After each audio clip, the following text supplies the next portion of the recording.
assim oramos e assim falamos, porque estamos aqui em grupo, numa interação fraternal, em nome de uma mesma consciência e fé. Mas eu bem sei que Tu sabes de todas as coisas.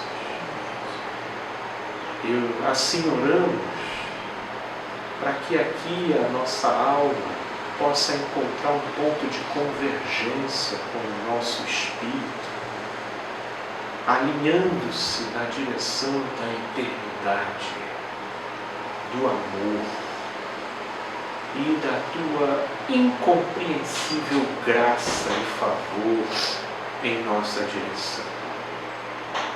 É nesse espírito e é nessa confiança, meu Deus, que eu Te peço pela pequena Teodora,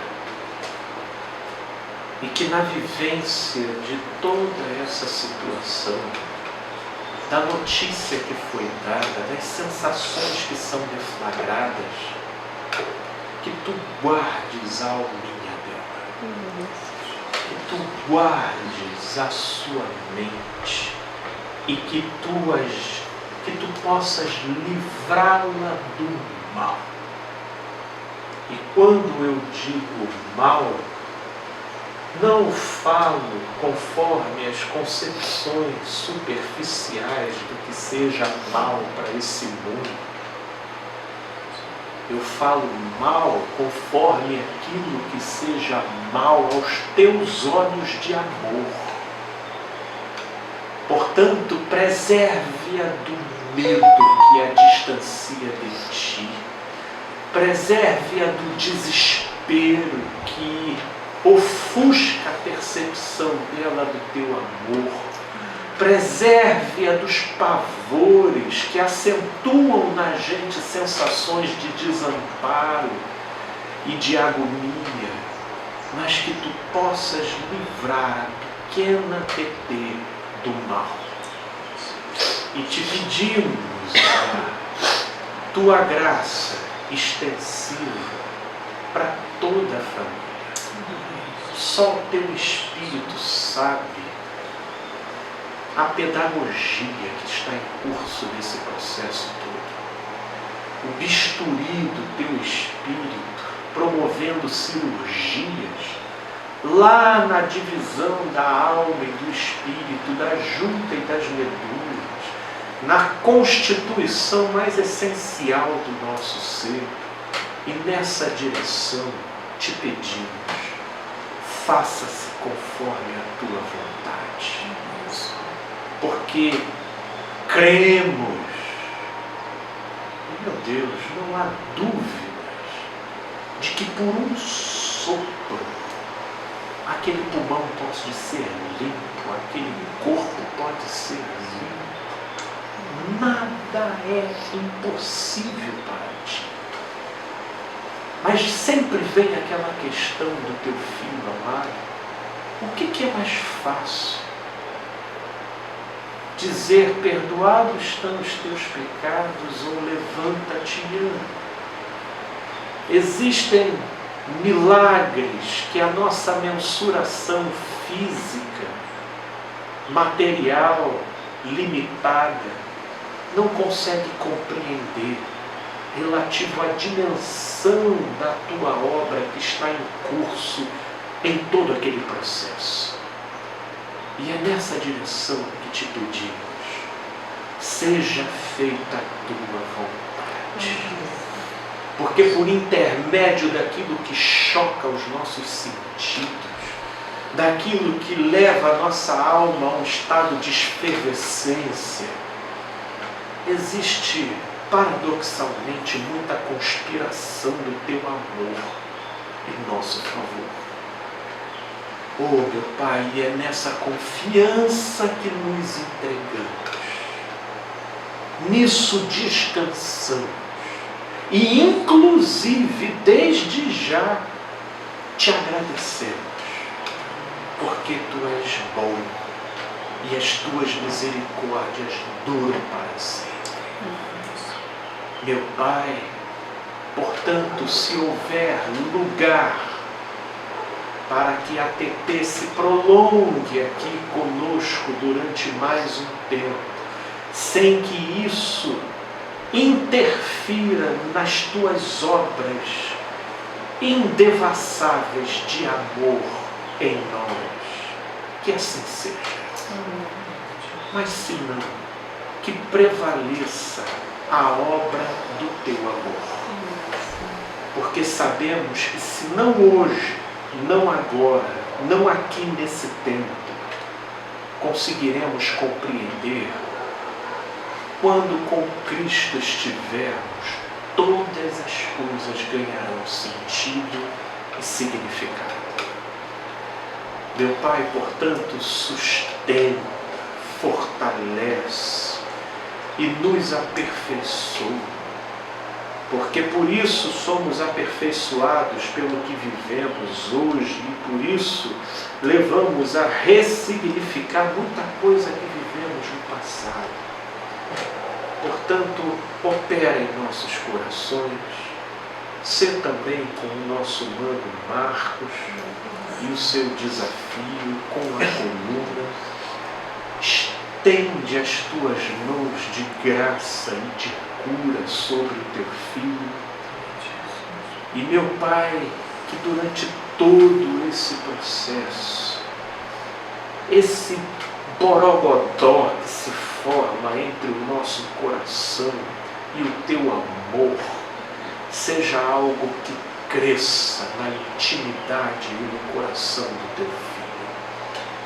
Assim cremos, assim confiamos, porque contigo eu tenho aprendido mais do que qualquer coisa, de que o corpo, assim como inúmeras outras coisas na nossa vida, são apenas mídias do teu amor conosco.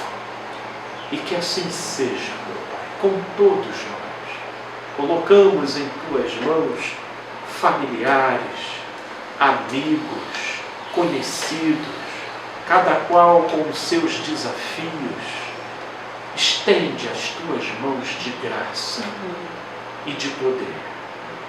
E que ao coração convalescido, que esteja já entorpecido, unilateralmente apenas por aquilo que os sentidos comunicam, e já esteja quase sucumbindo à exaustão e ao desespero, sobrecarregados com as muitas preocupações deste mundo, meu Pai, visita com a unção do teu Espírito, renovando a fé, a esperança, a pulsação da vida e o desabrochar da eternidade dentro de nós, a fim de que não se furte a sensatez e o bom senso na interação com o tempo presente, mas que nem por isso a eternidade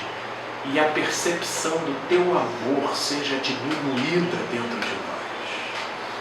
Fortalece-nos na direção da tua graça e que a reflexão que aqui fizermos seja um complemento nessa direção, a fim de que sejamos frutíferos em toda a obra e fruto do teu amor e do teu Espírito. É o que eu te peço e te agradeço, em nome de Jesus. Amém. E amém. Puxa, meus amigos, nós vamos continuar conversando conforme nós estávamos, mas eu quero até trazer realmente uma reflexão para a gente ponderar sobre o tal do trabalhar com aquilo que se gosta. Esse é o caminho. Isso virou uma tirania, muito embora que acabou também se tornando uma ocasião de opressão. para muita gente. E por quê? Porque houveram muitos que, de uma certa forma, não tiveram esse privilégio de ponderar a vida laborativa pela perspectiva de fazer o que gosta. Até porque as ênfases, há alguns anos atrás, eram outras. Você já era um privilegiado só pelo fato de você já conseguir ganhar um ganha-pão e sustentar sua família com dignidade. Então isso, por conseguinte, já era o que caracterizava o privilégio da situação. Só que com o passar do tempo, o modo como se trabalhava e a maneira como a pessoa se entregava à sua vida laborativa, isso foi dando conta de promover muitas restrições, muitas privações. E pelo modo como a pessoa tinha que se manter naquele trabalho, em relação às ameaças que se representavam pela possibilidade da pessoa sair, lembram da famosa ameaça do vou morar debaixo da ponte? Né? Não terei o que comer?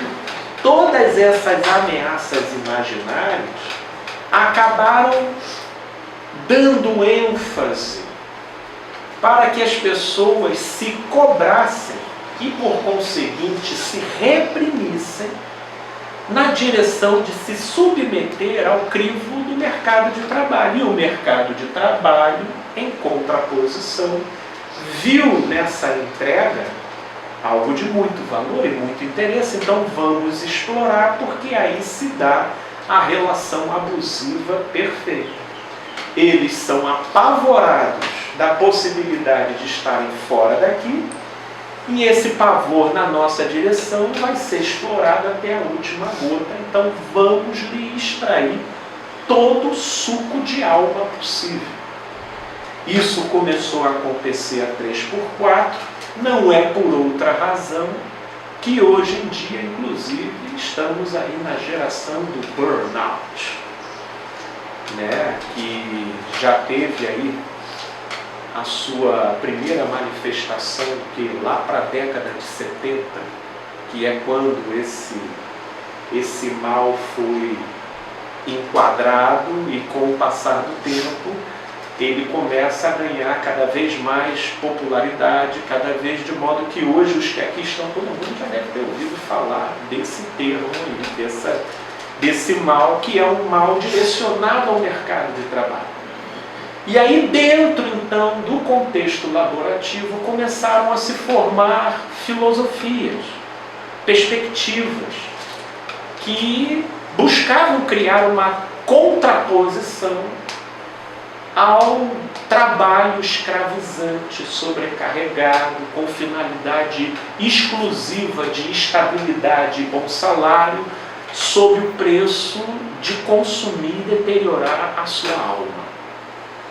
Isso porque também bom salário e estabilidade foi o que durante toda uma geração foi buscado como sendo associado à ideia de sucesso conforme os parâmetros da moral social vigente. Só que essa contrapartida, ela vai questionando esses pressupostos de sucesso e felicidade profissional a partir das prerrogativas da saúde do ser, da saúde da alma. E aí, não raramente, você começa a ver até alguns movimentos muito interessantes de pessoas abandonando cargos de presidência para viverem da sua própria arte como um riponga numa praia distante. Né? E aí o camaradinha lá costurando, fazendo, vivendo da sua arte, de modo que hoje em dia isso até virou uma espécie de piada jocosa, né? Porque o pessoal, quando está meio estressado, eu acho que eu vou abandonar tudo e vou viver da minha arte. Entendeu? Eu vou sair por aí e viver da minha arte. Porque qual é a ênfase que se formou? Não basta a estabilidade, não basta o bom salário. Você tem que trabalhar naquilo que você gosta. E confesso para vocês, e aí aqui vai entrar até a minha experiência pessoal, que isso foi o que me mobilizou na minha entrada, por exemplo, com aquilo que eu trabalho, na psicologia. A minha primeira competência técnica, vamos dizer, a formação foi técnico em edificações, que foi então que eu comecei a trabalhar, mas definitivamente não era o meu perfil.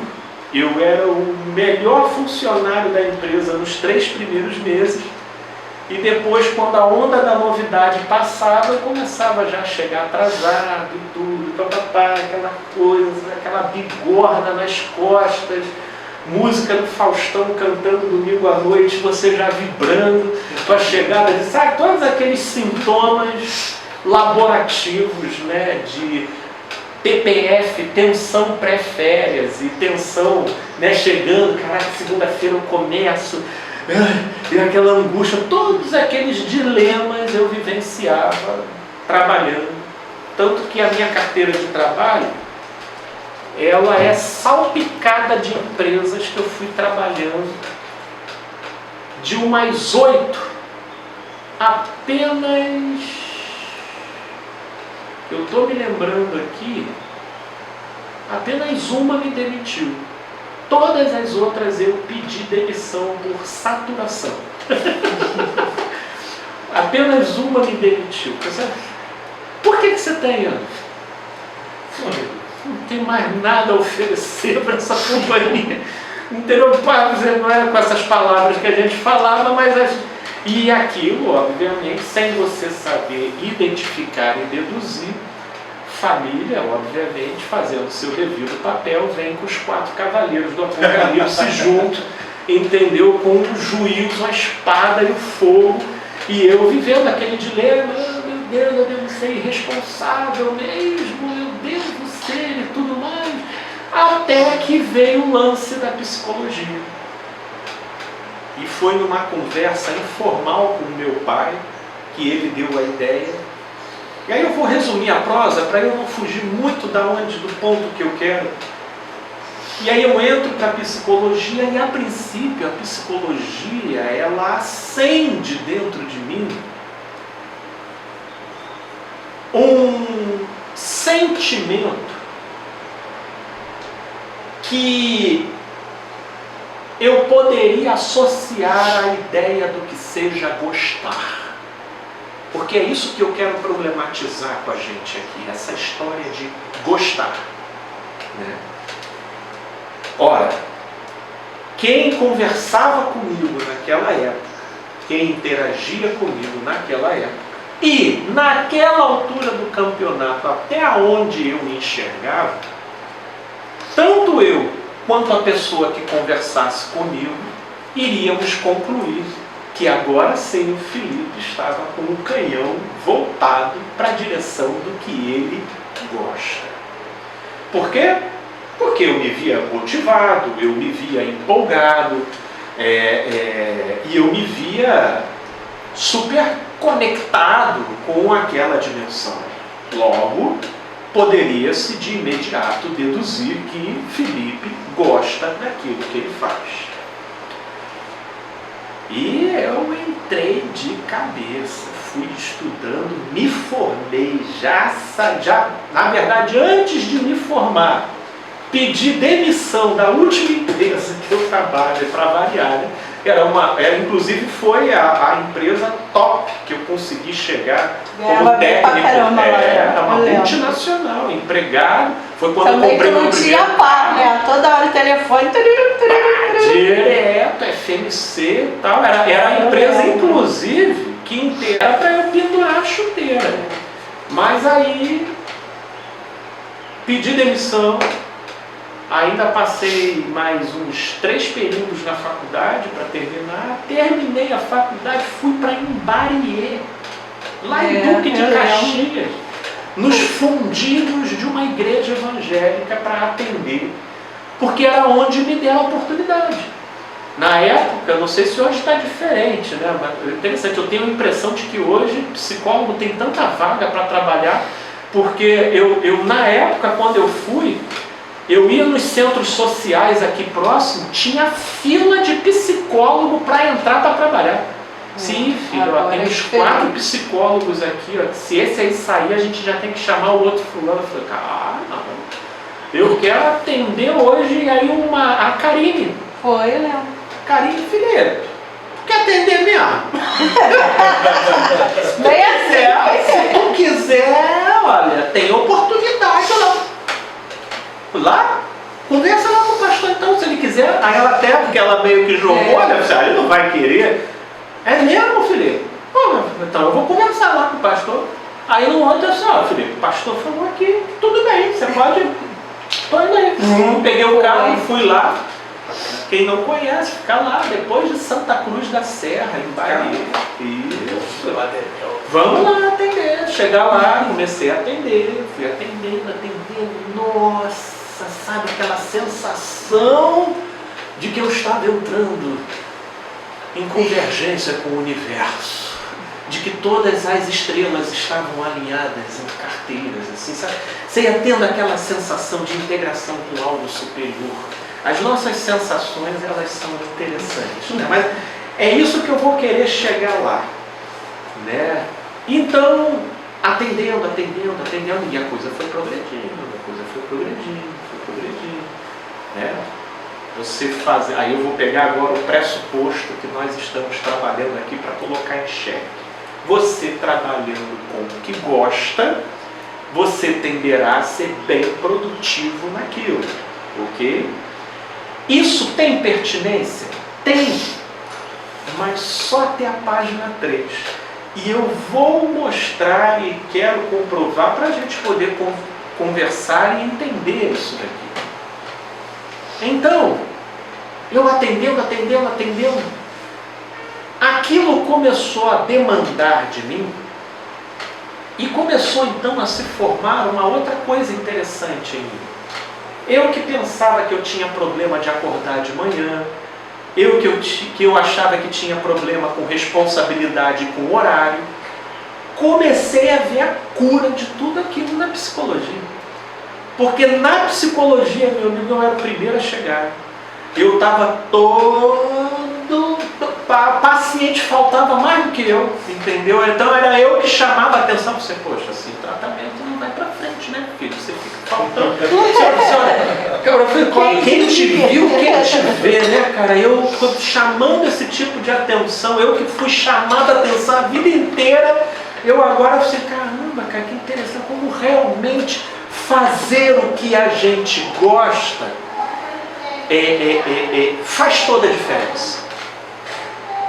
Mas com o passar dos anos, meus amigos, e é nesse ponto aqui que eu vou querendo compartilhar com vocês. E olha, a gente vai sempre recomendando às pessoas no teto do patamar de onde você se encontra, ok? Se você se encontra nesse patamar aqui, vai ser nesse patamar que você vai aconselhar, vai conversar. Então eu, naquela época, não tinha papo, meu irmão.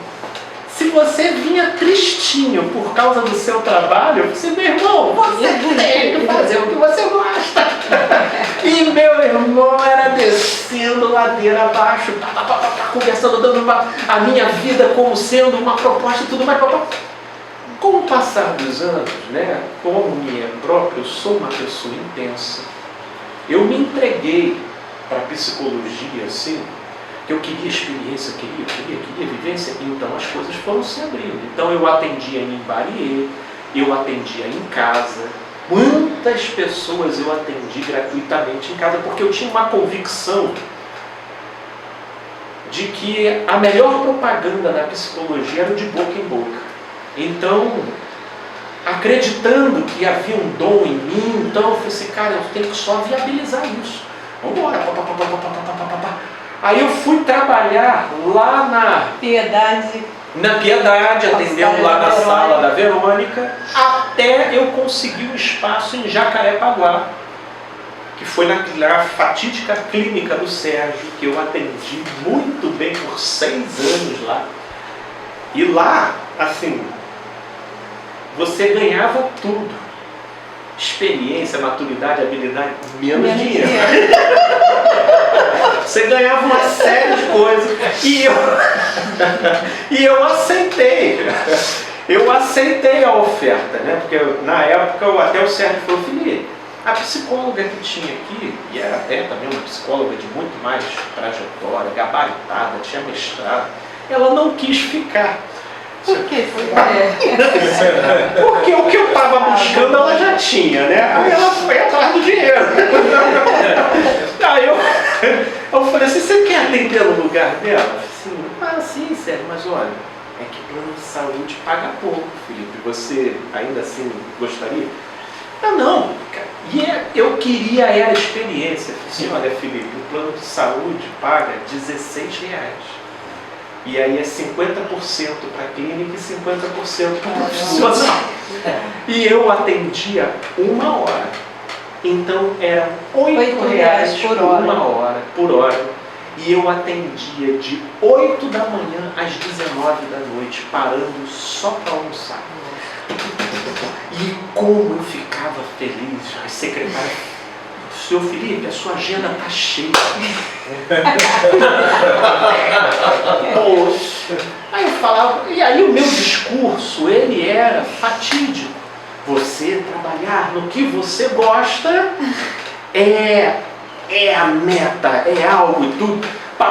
E aquela locomotiva indo. Quando chegou por volta aí de 2015, inclusive 2015, eu parei de pegar projeto de legalização, porque, né, R$8 a hora, né, mal dava para o café da manhã, que a gente tinha que ainda levantar o orçamento para o almoço e para a janta. E aí, então, eu pegava projetos freelance de legalização, ainda reverberação daquela área técnica. Mas graças a Deus, em 2015, eu parei de pegar porque a psicologia já estava me sustentando. Seja pelo plano de saúde na clínica e pelos pacientes particulares que tinha. Aí, naquela altura do campeonato, inclusive, o Felipe já era visto como o psicólogo. Então começou a ter demanda. Eu já não tinha mais mensagens no meu celular ao estilo: Felipe, tá vindo? Oi, Felipe, tudo bem? Felipe, vamos combinar para sair? No meu celular eram só mensagens: Felipe, eu tô morrendo! Aí como é que tu responde isso assim rápido, né? Aí eu passei a inaugurar, levar 3 dias, 4 dias para responder, porque a objetividade do dia era tanto que eram mensagens que você não pode assim, pô, mana, força aí, viu? Deus te abençoe.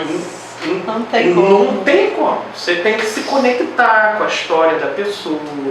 Você tem que entrar ali, aí pegar o áudio, gravar, às vezes perguntar alguns detalhes e tudo.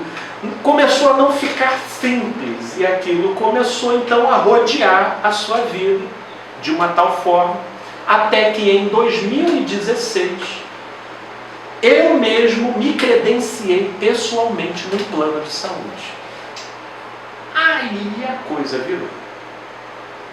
Porque já não tive mais problemas de agenda vazia. Já estava com uma boa circulação de pacientes. E o que faltava preencher, plano de saúde, vocês devem pressupor, e um plano, graças a Deus, o melhor plano ali do Brasil no momento. Então tudo começou a se fechar e paciente já não era mais o problema.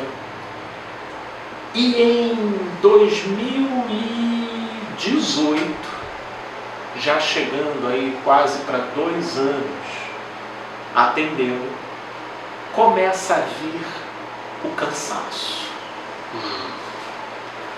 Já estava próximo de completar 10 anos desde que eu saí da faculdade em 2009, começa a vir o cansaço. E o cansaço, ele começa a te deixar mais impaciente. E aí chegava aqueles momentos, você imagina, atendendo de segunda a sexta.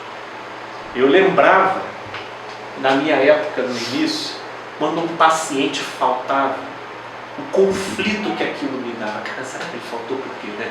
Isso daqui não deve estar fazendo efeito nenhum, não deve estar nem fazendo cosquinha, né? Aí o pessoal já está faltando já, porque se fosse fulano aqui no meu lugar, é ruim que esse fulano faltaria, hein? Porque, pô, que falta para aí você já começa a se faltar para...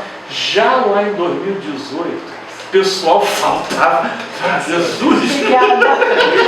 Eu vou ter uma horinha aqui. Ai, de descanso, que eu vou ver uma mensagem aqui. Aí na sequência é o seguinte, falava, eu também não vou poder vir, Felipe, você me desculpa o quê, meu filho? Só fica tranquilo, Felipe, olha, eu acho que eu não sei se vai dar. Só, olha, mas não força não. Não deixa, intensifica semana que vem. Isso, que a gente não força não. Aí eu comecei a ver, aí a música do Faustão, Marcão. Domingo à noite, cara, eu já senti essa sensação. Eu assim, passei, abriu uma lacuna de anos, e eu não sentia, mas eu estou sentindo isso. Aí eu fui falar com a Michelle, e falei assim, amor, desde que eu entrei para essa área, eu entrei que nem um kamikaze, assim, e agora a minha alma está começando a pedir pinico. E eu vou ter que rever, eu vou ter que reformular, porque assim, eu não consigo me ver, vou partir para uma outra área totalmente diferente, mas eu vou ter que procurar diversificar para eu não me ver saturado daquilo que eu gosto de fazer. E a palavra gosto ainda está, eu ainda vou problematizar essa palavra.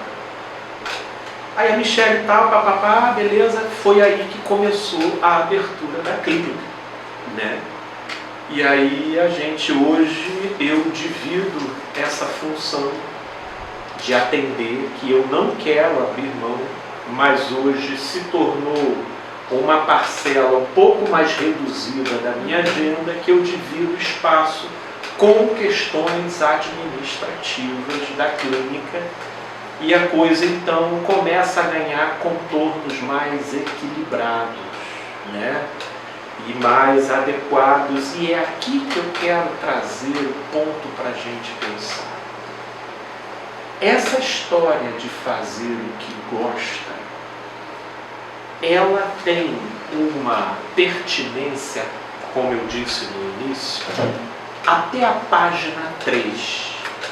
E isso por quê? Porque, meus amigos, pasmem, gostar é o que mais oscila dentro da gente. Gostar é um mecanismo instintivo, involuntário, que rola ou que não rola, dependendo da circunstância. Não sei, inclusive, quantos de vocês já ouviram uma mensagem espetacular do Caio falando sobre a diferença entre amar e gostar, né? Porque é diferente. E o que Jesus convida a gente é para amar, ainda que você não necessariamente goste. Porque isso, entender esse fenômeno, leva a gente a uma equação altamente singular do nosso panorama de vida. Porque, e eu fui por intermédio dessa compreensão entendendo o porquê que eu não conseguia me fazer entender com certas pessoas, que elas não conseguiam, elas entendiam o meu argumento, mas eu percebia que eu não estava conseguindo alcançar o ponto delas. Porque elas falaram assim, Felipe, eu vou ser sincero para você, eu não gosto da minha área do jeito como eu vejo você gostando da sua. Mas é complicado. Eu vou sair do meu trabalho o quê? Nessa altura do campeonato. Essas coisas, elas não se formam da noite para o dia, né? E vou me ver investindo numa outra direção. Em nome de quê? De um sentimento? Buscando um sentimento? E se eu não sei o que eu gosto? Aí vai entrar o ponto. Porque aí é que está o ponto. Se nós estamos entendendo aqui que gostar é um fenômeno instintivo e involuntário, e quem não despontou essa sensação ao se deparar com uma determinada área? Porque quando uma dada proposta ela sai do campo de pertinência que aquilo teria, vamos dizer, com a história específica do Elan, e se torna um dado moral na cultura e que quer se propor como uma ideia que tem pertinência para a vida do coletivo e de todos generalizadamente, aí é que muitos começam a se ver pressionados e oprimidos por aquilo que não me concerne. Porque tem muita gente que fala: Felipe, já ouvi, olha, eu não posso dizer para você que eu gosto, mas eu também não desgosto. E aí? Aí, inclusive, com essa tirania do gostar do que faz, muitas pessoas, não vendo esse sentimento intenso, porque vocês param para ver, vocês já viram esse papo coach aí, os coaches de trabalho, de carreira de trabalho? Todos eles vendem a ideia do gostar.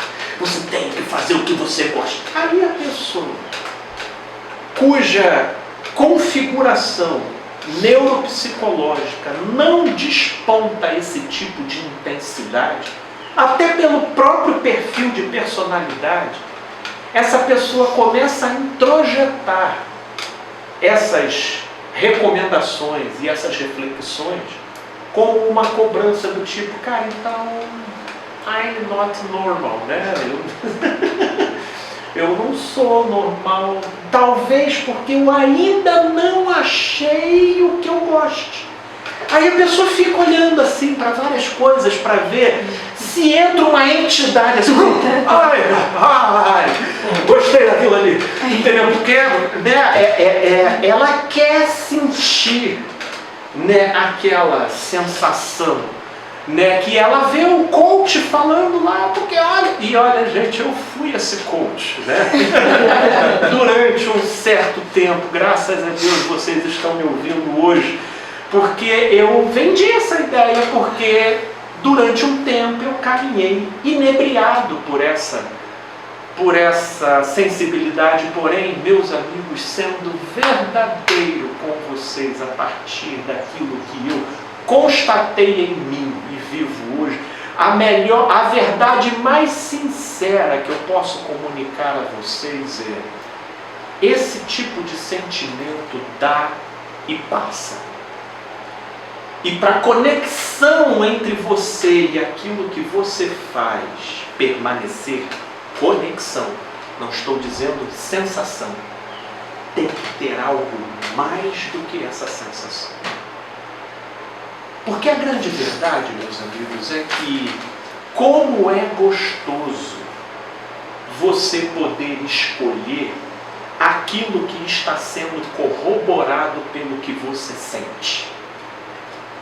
Nossa, não precisaria de psicologia se tudo funcionasse assim. Para imaginar. Eu só sinto sono quando é hora de dormir. Eu só sinto fome quando é hora de comer. Eu só sinto vontade de comer o que o meu organismo pode. Olha que maravilha, né? Eu só sinto coragem quando a oportunidade se dá. Eu só sinto medo quando é para sentir. Eu só sinto culpa quando de fato eu sou culpado. Olha, meu Deus do céu, para que psicologia? E eu só escolho o trabalho quando a entidade da emoção entra. Ai meu Deus, isso aqui é um tesão. Vou Pá, e aí a pessoa vai, agora, e quando você não é culpado e você se sente? E quando você entende que era o caminho para você tomar, você está cheio de medo? E quando você está fazendo algo bacana, mas você não gosta? Ou pelo menos não sente aquele topor empolgacional naquela direção, pelo menos no modo como você vê os coaches descrevendo que é assim que tem que ser para você adentrar uma determinada área e ser bem sucedido, né? Porque aí, nesses casos, você vai ser bem sucedido, patrocinado pelos sentimentos, até a página 3. Porque a hora que a coisa vingar, a hora que o bicho pegar, a hora que os anos passarem, a hora que esse corpo de morte começar a denunciar, já não, uma turbina já parou, hein? Agora você só tem mais 3 turbinas. E aí a hora que você escolhe outras dimensões da vida, como por exemplo, você se casa, você tem filhos, os seus pais começam a passar mal e começam a acontecer uma série de coisas que você tem que conciliar naquele mundo. E então aquele gostar começa a ser drenado em outras direções e você vai perdendo a pujança da propulsão que você teve no início. E aí o que faz? Se permanecermos fiéis a essa ideologia, que já deixou de ser uma ideia, passou a ser uma ideologia, porque ganhou um fim em si mesmo. Isso é preconizado de forma generalizada, como se isso se aplicasse a qualquer caso. E é isso que eu estou aqui querendo questionar. Então, a gente traz essa ideologia em xeque, na medida em que a sua empolgação está passando, o que a gente começa então a pensar? Que na verdade aquilo foi só um fogo de palha, mas você tem que procurar o que você realmente gosta. Porque aquilo você só gostou por causa das circunstâncias X, Y, Z, mas agora não é mais isso, e você está no novo capítulo da sua vida, então você tem que gostar de outra coisa. Olha para o redor aí e tente ver o que hoje suscita na sua alma o que foi suscitado lá atrás. Mas nós não estamos dizendo que gostar é algo instintivo e involuntário. Então, como é que se aciona essa parada aí? Como é que se aciona? Aí o que eu falava alguns anos atrás? Assiste TV, assiste documentários, vai assistindo, alguma coisa vai brotar dentro de você. Que a gente quer controlar o involuntário, né? A gente quer ter um manejo sobre o involuntário. Então eu recomendava a pessoa a criar estímulos de modo que, se expondo a eles, algum deles poderia acender esse tal pavio dentro de você e então fazer desabrochar em você esse gosto, esse sentimento que patrocina a sua iniciativa e parece fazer tudo mais fácil. E aí tudo flui. E aí quando você faz o que você gosta, você tem sucesso. Eu sou muito bem sucedido quando realmente eu quero ser estúpido quando eu estou com raiva, quando eu quero ficar recluso quando eu estou triste. Ou seja, quando a atitude se faz pertinente à sensação do momento. Quando o voluntário se faz pertinente com o involuntário do momento. Mas o Evangelho, ele é mestre em promover uma certa esquizofrenia consciente na gente. Você sente raiva e ele diz, bom é perdoar. Você sente medo e ele diz, bota o pé. Sabe, rola uma cisão, cria-se uma referência do lado de fora que já não faz das nossas sensações os absolutos tradutores da realidade. Desentrona as nossas sensações como sendo o absoluto de definição e leitura da realidade. Então, assim sendo, eu vou falar como Jesus no Sermão da Montanha. Ouvistes o que foi dito aos antigos: trabalhai com o que você gosta. Porém eu vos digo, 1 Coríntios, porém eu vos digo, 1 Coríntios capítulo 12. Eu vou ler certas colocações que Paulo fez e que, ao meu ver, é algo que traz uma dinâmica muito mais inteligente, pertinente, com o fenômeno de como funciona a alma humana em relação ao sentido da vida. 1 Coríntios, capítulo 12, a partir do verso 5. Paulo diz o seguinte, falando acerca dos dons: e também há diversidade de serviços, mas o Senhor é o mesmo. E há diversidade das realizações, mas o mesmo Deus é quem opera tudo em todos.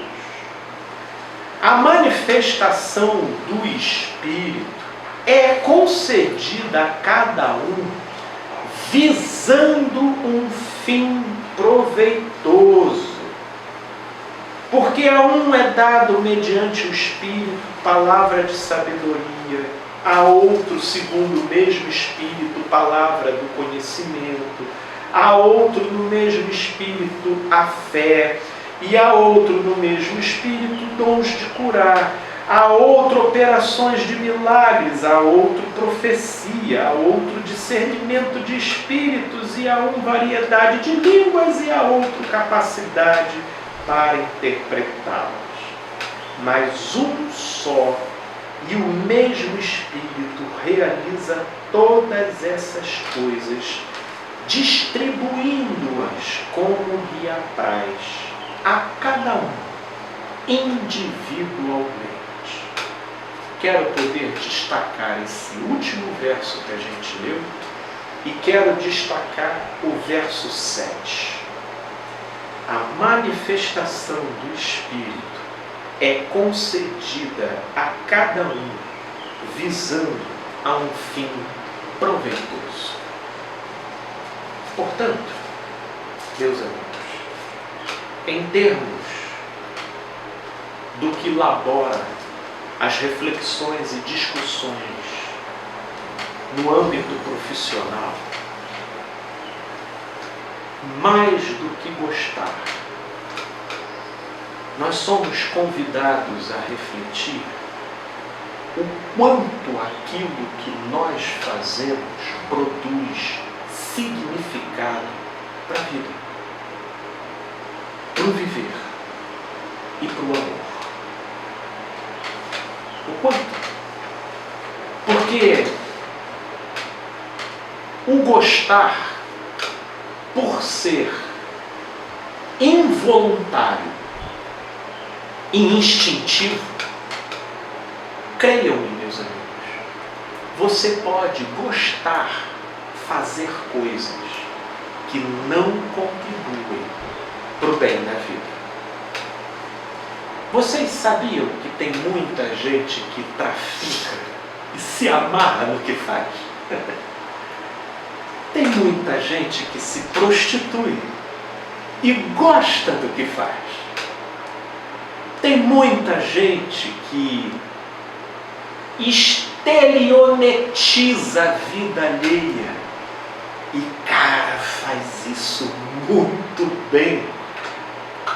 Portanto, em nome do gostar do que faz, a conta não fecha. Se você debruçar a coisa por esse parâmetro. Existem pessoas que trabalham, por exemplo, com adrenalina.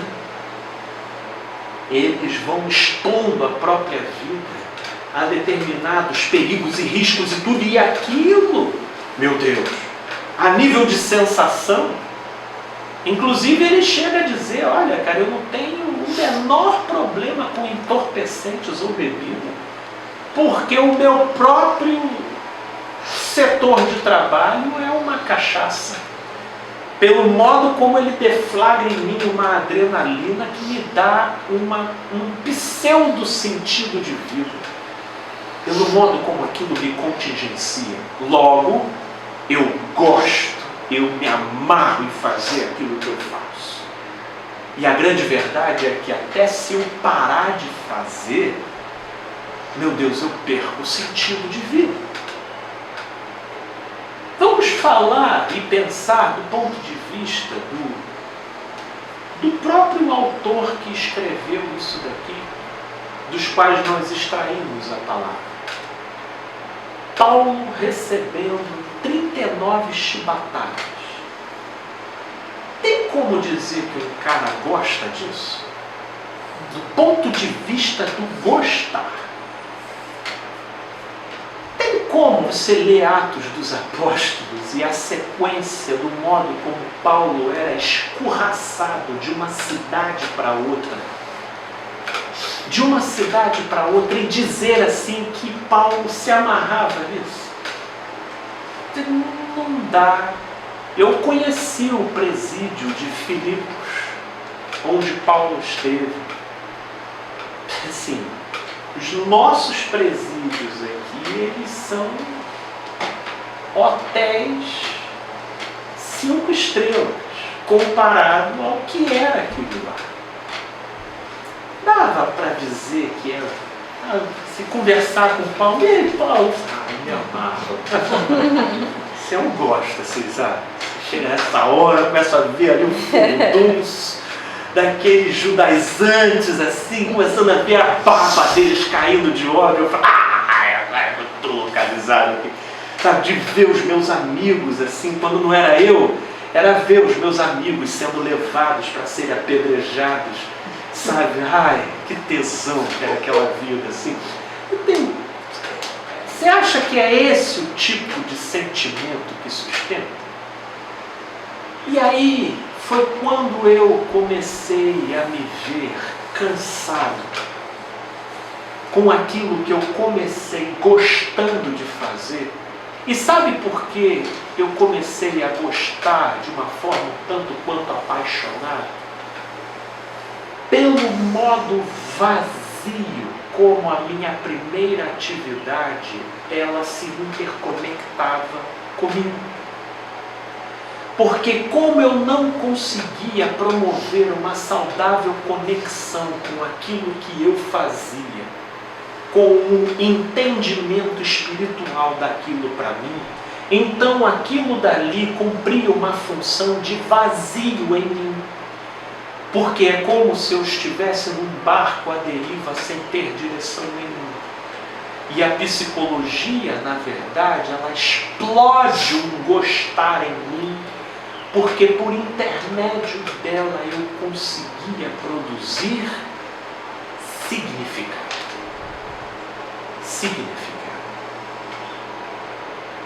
Por isso, ouvistes o que foi dito aos antigos. Trabalhai com aquilo que você gosta. Hoje, amadurecido no Evangelho, eu vos digo: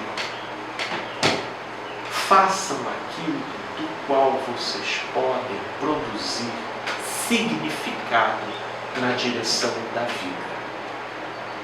Porque quando a gente entra em contato com aquilo que a princípio mobiliza o que a gente gosta, esse gostar vai te acompanhar até a página 3. Mas sobretudo quando a coisa começar a... O que vai te sustentar naquela direção é se o que você faz produz significado ou não. E é por esse pêndulo que você pode avaliar as inúmeras outras direções. Eu, por exemplo, estava recentemente ouvindo uma paciente veio me dizer, chocada, porque na reunião sul-americana da empresa dela, e uma empresa altamente conceituada no âmbito farmacêutico, e justamente a diretora, em que toda a empresa utilizava o cargo dela como propaganda de prestígio e do patamar que, se você se esforçasse, você poderia atingir e alcançar com o tempo, justamente a mulher que ocupava esse lugar.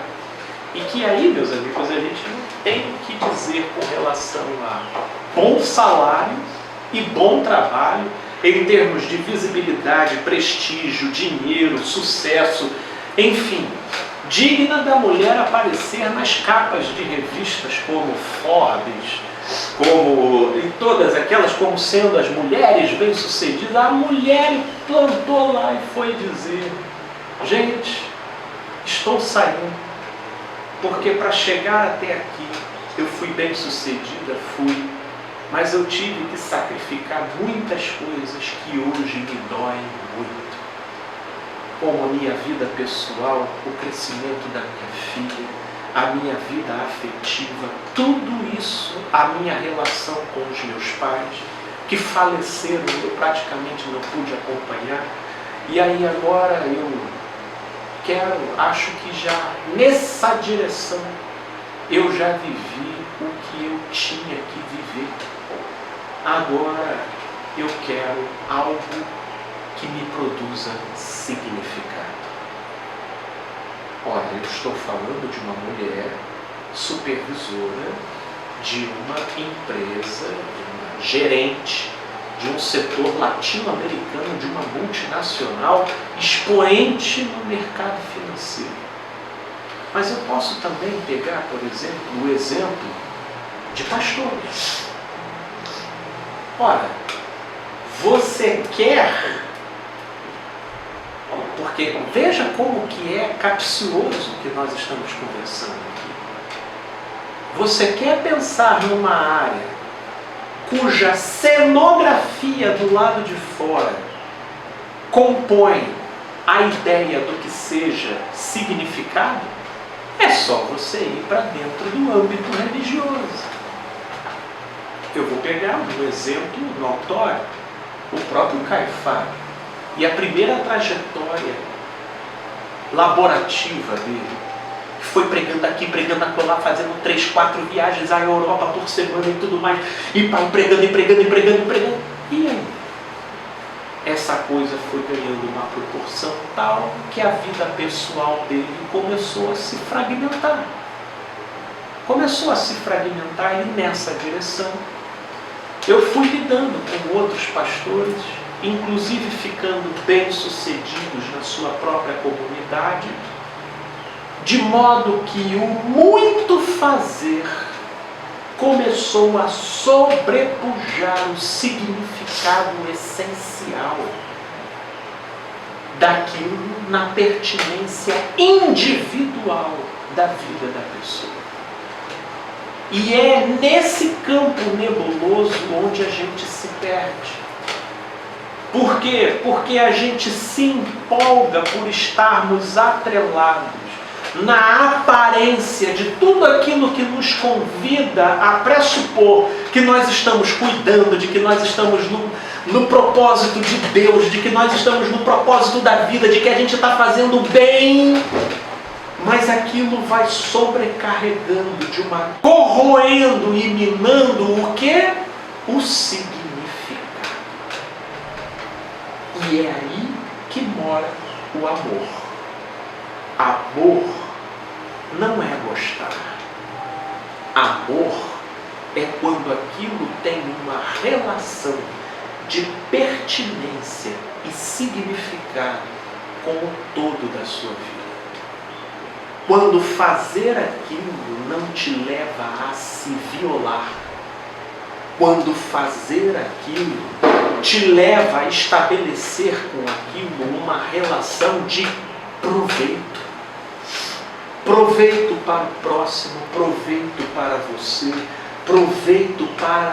proveito estabelecido na direção da vida. E aí, nesse sentido, é aí que eu começo a entender de maneira mais harmonizada, por exemplo, o que Paulo recomenda aqui ainda em 1 Coríntios, só no capítulo 7. Olha o que ele diz aqui, recomendando a cada um. No versículo 20. Ou podendo pegar a partir do versículo 18. 1 Coríntios, no capítulo 7, a partir do verso 18. Pega o verso 17. Vou ainda pegar mais um atrás. Ande cada um segundo o Senhor lhe tem distribuído, cada um conforme Deus o tenha chamado.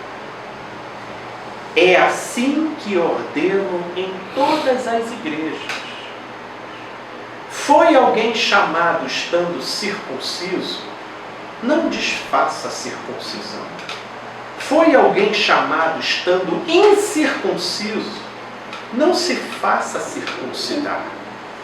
A circuncisão em si não é nada, e a incircuncisão também nada é. Mas o que vale é guardar as ordenanças de Deus. Cada um permaneça na vocação em que foi chamado. Foste chamado sendo escravo. Não te preocupes com isso. Mas se ainda podes tornar-te livre, aproveita a oportunidade. Porque o que foi chamado no Senhor sendo escravo, é liberto no Senhor. Semelhantemente, o que foi chamado sendo livre, é escravo de Cristo. Por preço fostes comprados. Não vos torneis escravos de homens. Irmãos, cada um permaneça diante de Deus naquilo em que foi chamado. Meus irmãos, vocês conseguem entender o espírito da coisa? Todo fazer será uma questão na medida em que aquilo exercer uma relação de escravidão com a sua alma. Porém, até quando isso se estabelecer, Paulo recomenda um não desespero. Muito embora, quando você tiver a oportunidade de se tornar livre, então aproveita a oportunidade. Mas, a princípio, o teor primal da proposta é: cada um permaneça na vocação em que foi chamado. Por quê? Porque o Evangelho tem potencial de inervação da vida ali naquele contexto. Por quê? Porque Paulo estava bem certo, e isso é fato. Em cada contexto nós podemos encontrar ou estabelecer um sentido e um significado. Portanto, perceba que a orientação é diferente. Não é um convite para empolgação, é um convite para o significado. Não é um convite para você gostar, esse fenômeno involuntário, instintivo. É um convite para você construir sobre aquilo uma relação de pertinência com relação às ênfases do Evangelho, portanto, às ênfases da vida. de modo que aquilo que você faz não incorra em você, no final das contas, se tornar um escravo de si mesmo ou um escravo de homens. Mas mesmo que você, olhando para o seu panorama de vida hoje, você se encontre nessa configuração, não se desespere. Porque de uma certa forma nós estaremos, mesmo livres, nós seremos escravos de Cristo. Uma vez estando circunstancialmente escravos de homens, calma, a oportunidade aparece. Mas uma vez aparecendo dela, a gente sai, aproveita a oportunidade e dali em diante, qual será o nosso paradigma? Gostar? Não necessariamente. Talvez tudo será gostoso fora da escravidão, correto? Se algo outrora cumpriu para você uma função de escravidão, é compreensível que a sua psique provará como gostoso tudo o que venha com o sabor de liberdade. Mas isso em si ainda não é o pilar de sustentação da coisa. O será até a página 3. Porque da página 3 em diante, o que te dará sustentação? Pelo menos conforme o Evangelho. O gostar? Não necessariamente. O significado. A consciência de proveito que aquilo tenha. E é isso que Paulo fala lá no capítulo 12 desse mesmo livro que a gente leu. O Espírito distribui cada um para um fim proveitoso. E aí, isso me leva a reformular toda a abordagem. Eu já não viro para você e pergunto: você não sabe o que fazer? Então o que você gosta? Isso já me leva a te perguntar: você não sabe o que fazer? Meu Deus, o que o seu fazer pode produzir de proveitoso para a vida? O que você olha em você, na sua interação, nos seus engajamentos, nos seus contratos, nos seus termos, e que você pode desenvolver ali um sentido para a vida? E aí você vai me dizer: Felipe, aqui eu tenho um fazer muito circunscrito, porque eu vivo escravizado a determinados termos que cerceiam a minha liberdade plena. Então, nesse sentido, nós temos uma coisa que possivelmente pode estar passível à mudança. Mas, Felipe, e no meu caso, que eu já me vejo livre, sinceramente, não consigo pressupor nenhuma subjugação de escravidão ou de arbitrariedade sobre o meu comportamento. Mas, Felipe, eu não gosto de nada. Eu fico olhando assim para a sua história. Puxa, como eu gostaria de gostar de alguma coisa como você gostou da psicologia. E quem disse que essa é a direção? É porque nós tendemos a viver de maneira tão inautêntica com a nossa própria realidade e história, que se convencionou estabelecer que é esse gostar que é o ideal para você estabelecer a direção. Mas como nós vamos estabelecer a direção em cima de algo que nós não controlamos? De algo que por natureza é involuntário e instintivo na gente. Logo, a provocação / recomendação que eu faço aqui é na direção de você olhar para a sua vida, para o seu contexto presente de vida, e você se questionar na seguinte direção: como eu posso produzir um fim proveitoso naquilo que eu faço e naquilo que eu tenho em mãos? Como eu posso produzir um significado na direção da vida, na direção do perdão, na direção do amor, na direção da inclusão, na direção do não preconceito, na direção do altruísmo, na direção da benignidade, na direção do amor próprio e do domínio próprio com aquilo que eu faço. Com aquilo que eu faço. E aí é que entra a pertinência do que Paulo recomenda em 1 Coríntios 7. Cada um permaneça na sua própria vocação. Porque salvo aquilo que você faz e realiza, seja ostensivamente contra e prejudicial ao outro, e aí isso sim precisa ser convertido. Mas quando falamos de conversão, eu estou aqui falando muito mais da conversão do fazer. Porque a conversão do fazer, ela é limitada. Estou falando aqui sobretudo da conversão do coração, da maneira de ler e interpretar, da maneira de conceber. Porque há de ser que você não ache na sua trajetória o tal gostar que você vê esses coaches propagar como sendo, assim como a igreja evangélica pregoava o tal batismo no Espírito Santo. Você lembra do batismo no Espírito Santo na igreja?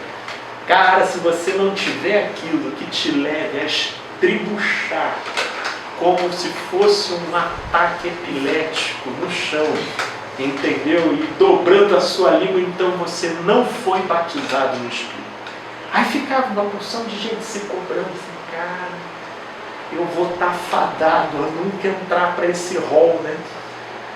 É a mesma coisa que a gente faz no mercado, de se você não encontrar o que você gosta, aí fica uma pessoa, cara, tá aí, meu irmão, eu não sou normal então, porque eu não gosto. E quem disse que é isso a referência? É como se esse gostar fosse um batismo no espírito laborativo, né? Eu gostei. Aí é mais fácil para você, atende aos paladares, aí o sujeito ele vai com aquela vocação, como se fosse um meteoro seguindo na sua direção. Não, mas o sentido não é esse. O sentido é no significado. Se o significado puder estar em convergência com o gosto, meu Deus, esse é o melhor dos cenários. Mas eu já te alerto, dependendo do modo como isso frutificar e prosperar, o gosto vai até a página 3. Porque vai chegar um momento que algo mais vai ter que te sustentar naquela direção, quando aquilo que você faz já não for mais novidade, quando aquilo que você faz já está totalmente no domínio, você já chegou no ponto máximo da onde aquilo poderia levar, e aí? O que te faz permanecer naquela direção? Chegou no ponto máximo, então isso significa que está na hora de você sair e fazer outra coisa? Não necessariamente. A grande questão é, qual é o significado? Qual é o proveito? E que aquilo estabelece na sua vida como um todo, de modo a te tornar um ente completo e não unilateral e multifacetado. Porque existem pessoas que adquirem uma genialidade naquilo que elas fazem, mas se você for olhar a vida como um todo delas, a vida pessoal é altamente precária, os filhos sentem uma falta danada, ou nunca tiveram a presença daquela pessoa e tudo. E sinceramente, meus amigos, eu não quero ser um mentor assim, eu não quero ser um pastor assim, eu não quero ser um psicólogo assim, ao mesmo tempo que eu não quero ser um marido assim, eu quero poder ser um ente completo, vivendo de maneira bem equalizada todas as dimensões que o meu Pai permitir que eu interaja, que eu estabeleça conexão aqui. Porque isso pode não me levar a ser o maior psicólogo do Brasil. Isso pode não me levar a ser o maior mentor do Brasil. Isso pode não me levar a ser, ou seja lá o raio que o parta do Brasil. Mas vai me levar a vivenciar do lado de dentro aquilo para o qual eu não tenho plateia para reconhecer, mas que é meu. E a traça e a ferrugem não corroem, e ladrão nenhum pode tirar de mim. E de que eu, o Deus e anjos são testemunhas do que acontece aqui. Do que acontece aqui. Então eu durmo com o ônus de ser um psicólogo mediano. Eu durmo com o ônus de ser um mentor mediano.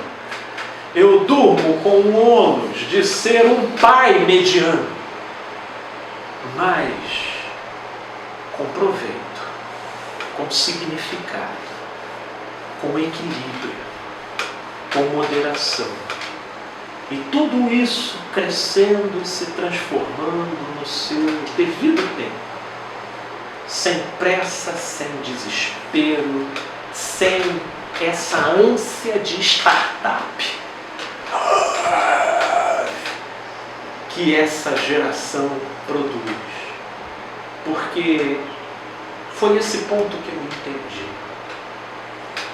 Eu não preciso estar fazendo o que eu gosto, porque eu vivi para provar a experiência de não gostar daquilo que eu comecei numa propulsão extraordinária. E aí comecei a trabalhar para que aquilo não perdesse significado. E depois que o gostar passou a não ser mais o capitão do barco, o significado foi o que foi dando sustentação. O significado que aquilo tem para você, que aquilo cumpre na vida do meu próximo e que, portanto, cumpre em relação ao plano de Papai do Céu sobre mim. E é nisso que a gente persevera. Às vezes, mesmo na contramão da paciência, mesmo na contramão da sensação de conforto, mesmo na contramão do gostar. E é isso que, inclusive, vai produzindo um equilíbrio. Porque, ao mesmo tempo, isso não me leva para a casa do sacrifício. Não me leva. Não me leva para a casa da repressão. Não me leva para a casa da obrigação mórbida. Consegue entender que isso tira a gente dessa gangorra dos extremismos, disputando entre si para qual extremo você vai. Isso te leva para a casa do equilíbrio. Do equilíbrio. E é essa reflexão que eu venho trazer. Qual o significado que você pode produzir naquilo que você faz e naquilo que você tem em mãos? De modo que o gostar é bônus, mas ele não necessariamente estará em você em todas as partes e em todas as páginas desse livro. Quão maravilhoso é quando pode ser gostoso, mas quando for amargo, o que vai fazer a diferença é se existe significado. Porque tem gente que está vivendo as prerrogativas de tudo aquilo que você pode chamar de gostoso. O cara tem o reconhecimento do público, o cara cumpre aquela função que é reconhecidamente estabelecida como espiritual e de Deus, mas aquilo não tem significado para ele, então ele vive uma depressão. E como um pastor, por exemplo, que eu atendi há um tempo atrás, que queria se suicidar justamente por ele não conseguir se desvencilhar. Portanto, não é por isso que Paulo diz: cada um permaneça na sua própria vocação. Porque o Evangelho tem essa vocação de produzir significado nos contextos mais contraditórios que se possa imaginar.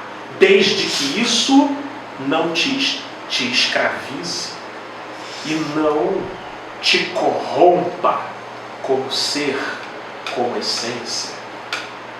Porque se é nesse patamar que você está, eu creio que a resposta já é meio óbvia da direção que você tem que seguir.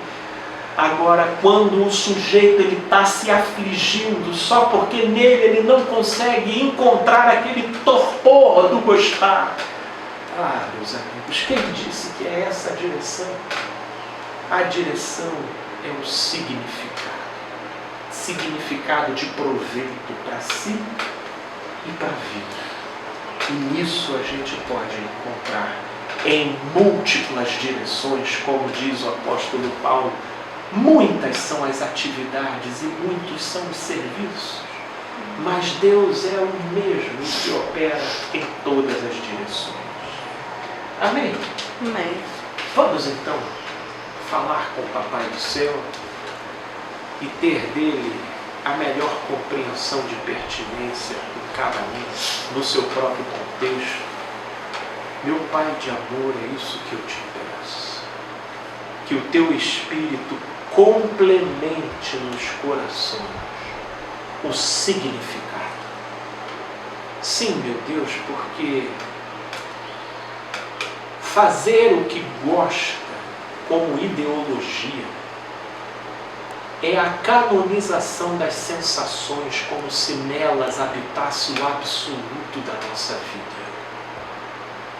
Mas já vivemos o suficiente para sabermos o quão enganoso é as nossas sensações. Portanto, que o teu Espírito ilumine a nossa consciência, a fim de que cada um, em fé, discerna o quão proveitoso e significativo pode ser o seu fazer na direção da vida e do amor. Sim, meu Pai, que o teu Espírito aponte a direção, cada um na sua própria vocação, no seu próprio emprego, no seu próprio fazer, no seu próprio contexto.